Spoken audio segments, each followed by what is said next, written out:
If you need some fresh out-of-the-box thinking around how you can approach your sales strategy or how you can approach growth, whether that's for your business, your territory, your division, I have got 5 go-to books that I absolutely depend on. Book number 1 is Play Bigger. I absolutely love this book. This book is about category kings. Category kings are those that go and create a brand new category and then they dominate that category for a significant period of time. Now hold up, before you think, oh, I've got to go create a category, this isn't going to apply for me. Even if you're in an existing business, even if you're in a large corporate where you can't influence some of those strategic decisions, there are still massive learnings from what category kings do. The first thing the category kings do is they educate the market and they go out and they evangelize the problem.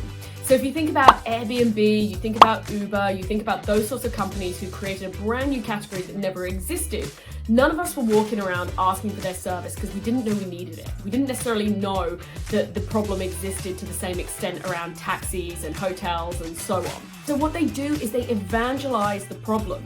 Now the key point here is they're making it client-centric. They're not evangelizing their product or service and just shouting about their product and service and that they're bringing it to market. They're shouting about the problem so that you as a customer, you cannot unsee it. There is no way back because now that you've seen that problem, you know it exists, you're forced to do something about it. So that is the point of inspiration that I absolutely love from this book. Next book that I absolutely love is Chapter 1 by Daniel Flynn. This one for me, if I need to think outside the box about how I can do something on a really, really low budget, almost guerrilla marketing style, I go to Chapter 1. So Chapter 1 by Daniel Flynn is the story of Thank You, the social enterprise. When they first started, they had absolutely no budget. They've got no VCs or backings or massive marketing budget. So they had to do things extremely creatively.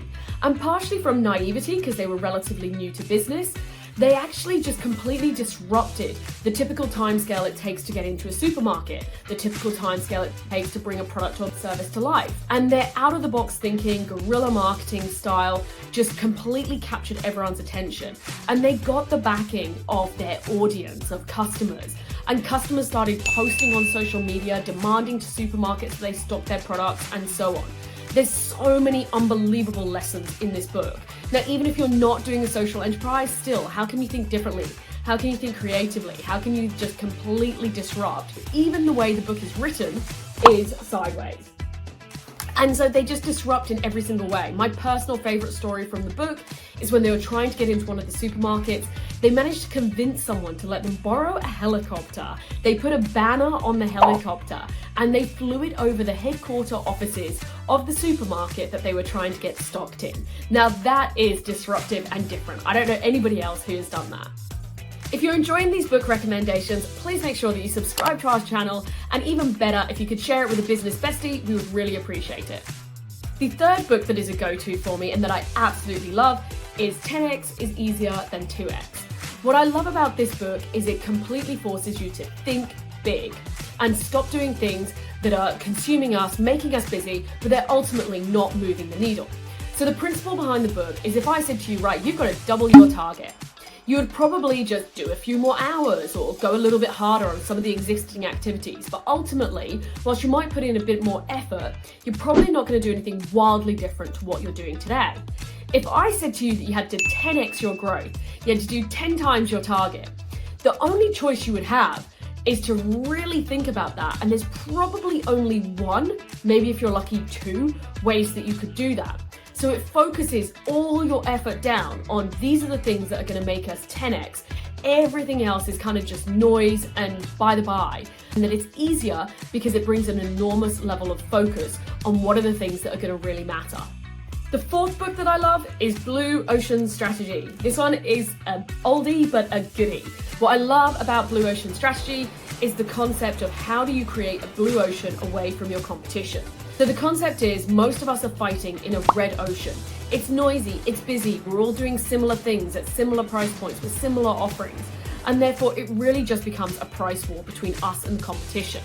From a customer perspective, they can't really tell a material difference between any of the offerings, and therefore it purely comes down to a price decision. If you create a blue ocean, you're trying to create a little bit of space in the market away from everyone else that differentiates you, and it's a little bit of an uncontested space. And so the perfect example that they use in this book is Cirque du Soleil. There was the circus at the time. The circus was low cost, it was competitive, and really there was a ceiling on the amount of pricing-wise what they could command. They took inspiration from the theatre, where actually it was a premium and they could command a lot higher price. And they kind of combined the circus and the theatre to bring together Cirque du Soleil. And they got that advantage that nobody else was doing it for quite a period of time. Now, even if you're in an existing business where you're not looking at creating a new market or a new service or a new offering, I still think there's windows of opportunities where we can look at how do I create a little bit of a window of blue ocean away from my competitors. Maybe it's focusing on an industry vertical a little bit harder. Maybe it's coming to market with an industry-based message. Maybe it's focusing on a particular demographic or psychographic. How can we really just try and create a little bit of differentiation from everybody else where it's just noise? Final book recommendation that I have got for you is How I Built This by Guy Raz. Guy Raz has interviewed on his podcast some of the world's most successful entrepreneurs and gone behind the stories of big multi-million, billion-dollar businesses and really understood how did they build it. Probably one of my biggest takeaways from this book is whilst a lot of businesses might feel like an overnight success, there was actually years and years and years leading up to that point and learning from some of that journey, particularly the iteration. So many companies came out to market as one thing, and through market feedback and product market fit, they iterated to come out to be something different. So there's massive amount of inspiration that I believe we can take from looking at other businesses and their journey to become successful.